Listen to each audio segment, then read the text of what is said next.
Welcome to the Software Process and Measurement Cast number 713. Today, this cast will be very short. Over the past week, I have spent an amazing week at Agile 2022. My goal was to be re-radicalized. I reconnected with friends, made new friends, learned a new set of personal pronouns. Well, not for me. I think they really work, though. Picked up a bunch of swag, learned a ton, got re-energized and re-radicalized, and got COVID-19. I could have done without the latter. I'll get better, but right now, it's moving up my personal least fun list. I told Jeremy Berriault, you'll hear from him later in the cast, that COVID is somewhere between the 6th and 7th least fun thing I've ever been involved with. It was a solid number 7 yesterday. With luck, things will be back to normal soon. All that aside, the money shot presentation for me was given by Bethany Andres-Beck, titled A Radical Culture of Culture Building. Z rocked it. The combination of small group influencing techniques combined with an anarchist meeting design, community activism from the civil rights era, and the women's movement was simply brilliant. Better yet, none of it was pie-in-the-sky theory, but the relating of an experience report. I need to talk here into appearing on the podcast. This presentation was worth the price of admission for me. I'll share more in the near future. This week, we return to the QA Corner with Jeremy Berriault to discuss who is responsible for quality. In many organizations, quality is on QA's shoulders. Should it be? In upcoming events, Jeremy Willits, why is everybody I know these days named Jeremy? And I have been accepted as speakers for this year's Path to Agility. Our workshop is titled Managing Work Entry, How the Mushy Middle is Killing Your Agility. I'm very excited to be part of this wonderful conference and hope to reconnect with longtime colleagues at a fabulous venue, the Ohio Union at The Ohio State University. See you soon, Columbus, August 1st, real soon, in Columbus, Ohio. Register, link in the show notes. By the way, Wolfgang, that reconnect with longtime colleagues, that one's on you, man. Jeremy Berriault, welcome to the Software Process and Measurement Cast. Great to be here. Jeremy, it may be spring by the time this actually rolls out. Oh, that'd be nice. Of course, we may, those of us in the northern part of the northern hemisphere might be still knee-deep in snow at this point, but it is the end of winter probably is coming soon. Jeremy, today, can we tackle the idea, is the team responsible for quality? Which team are we talking about? The team that actually is delivering the software or the product. No. I would say it is an organization responsibility. Doesn't that mean then it's nobody's responsibility? If I can't say, hey, all of you, okay, so if I have mediocre quality, then everyone in the organization should get a black mark on their OKRs or on their MBO. No. Okay, so if we think about this from a RACI perspective, so accountability and responsibility. So from an accountability perspective, the team is accountable for developing the product with quality. I think an organization overall has some responsibility in ensuring that what is being built is of quality and is of what their clients, or if it's an internal software, what their internal clients need to say that mark, like that your previous comment is like, okay, everyone gets a black mark on their I forget what we say, OKR, MBO, whatever MBO. They're using for and they shouldn't be they shouldn't be using those MBO things, but that's okay. Let's say they are. But even then, like you can't have someone within the organization, even if it's just within arm reach or 2 levels down or even 3 levels down, to not care about the quality of what is coming out. Like they should have some say. There should be a flow of information going across an organization to help improve the quality of whatever, regardless of the product. Like you don't even have to have just a product, you have to have a service. So if you're a product and a service organization, you have to have quality within that. So people do have to care. Now, they may not, maybe someone in the service department doesn't particularly care what's going on in the software department to a point, and vice versa. But there is, if we look at quality overall as a whole, everyone has some responsibility whatsoever. Like no one should be sitting on the sidelines twiddling their thumbs. I don't argue that, and I think it's important that people care. Is responsibility and caring related? To a point, yes. Because if you care about it, then you're going to do something about it, and then you're going to be getting the job done, getting the work done. And the responsibility, like once you start doing that, whether you're dinged as responsible or not, it doesn't matter because you care about it. You're going to get the work done. This is where organizations will find the individuals that are maybe just there just to collect a paycheck and don't really care about anything else. If they don't care about the quality, then you can still ping them as responsible and nothing's going to happen.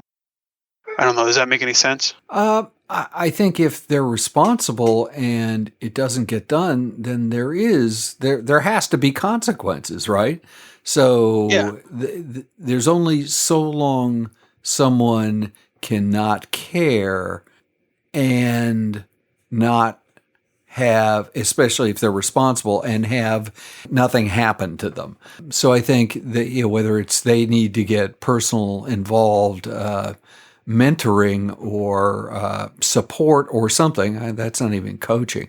That may be electroshock therapy kind of stuff. But but I worry about using the word caring and relating it to responsibility. I think there's that we tend to crash in three terms, right? There's authority. And obviously I think the organization, the management of the organization has the authority to make it happen. If we look at some of the things that are in the newspaper about an airplane manufacturer in Chicago, it looked like the management abrogated their responsibility. They did not exert their authority. There are people who are responsible for tactical things on a day-to-day basis, and they have to do what they say they're going to do, and they have to highlight issues. They have to do work. But I think everybody should care. If they don't care, they ought to get a new job. But I don't necessarily think those are all three things are necessarily related.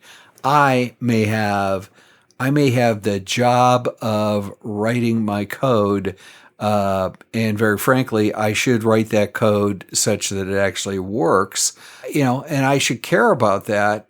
But do I have the authority, what level of authority do I have when it comes to quality? Well, the level of authority you have regards to quality would be your work. Like there's like what you put into the code going in based on the direction you were given. If let's relate this to building a tree house or a doghouse outside for your dog. You could go the Homer Simpson way and create a complete and utter death trap, if anyone remembers that episode, where it's just where like the boards and nails are all over the place. Or you can do a quality job, make sure you have your plans in place, you have all your tools set, you have all your materials that you need, and you create a proper doghouse so that your best friend can get in there and sit outside in a nice day and go in the shade if he needs it. So you live in the, at least in the wintertime, the chilly province of Ontario. If you built a doghouse, just a standard wooden doghouse, you did it because those are the plans you got, and you did it, and it's nice, and none of the nails are exposed, but it's just half-inch plywood walls, and you put Fido out there for the winter. Unless he's a husky, I don't think you've actually.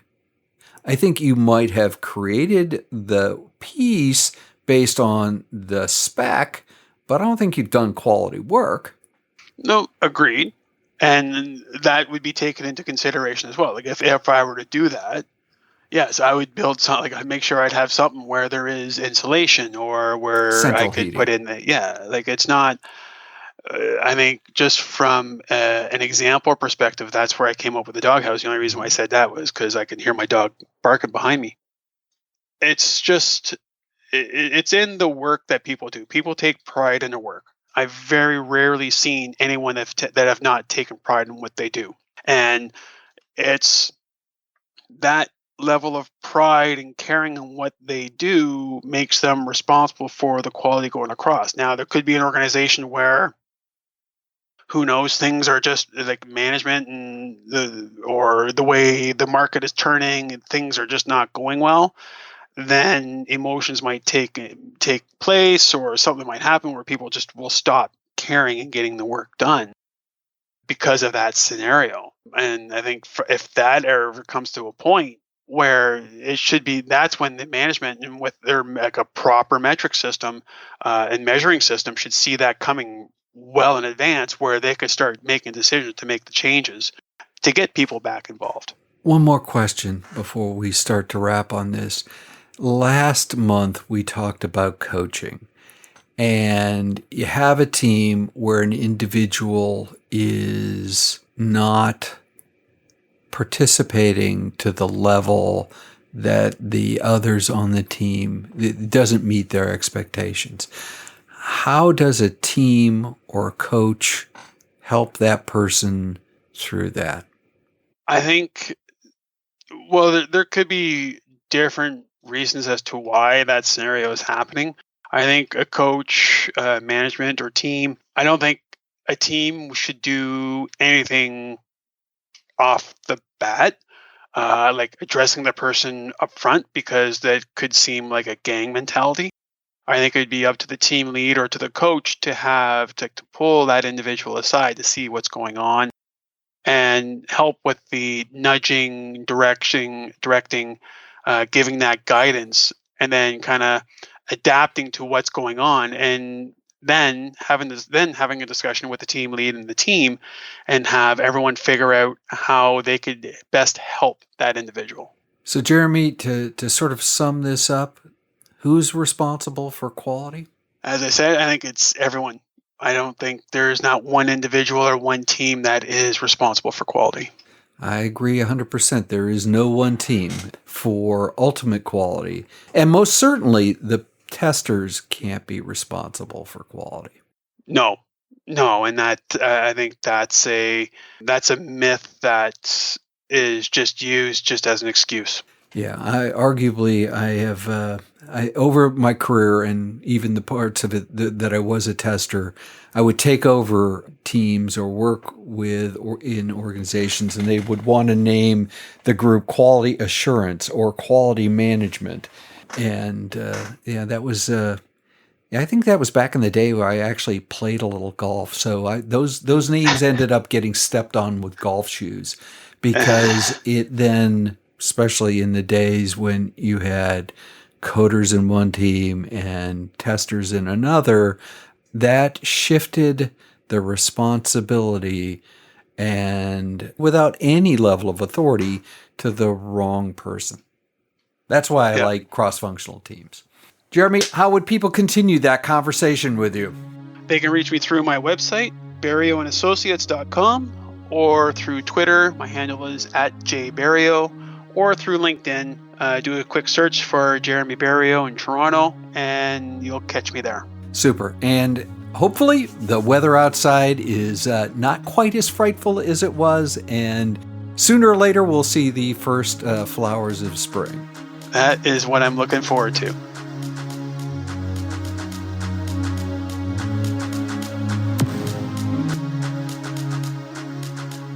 In Reread Saturday News, we will be back next week, barring any further catastrophes.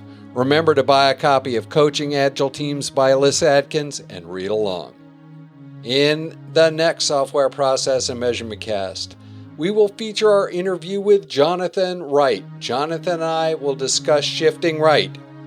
If, after decades of listening to the mantra shift left, you just experience whiplash, I understand.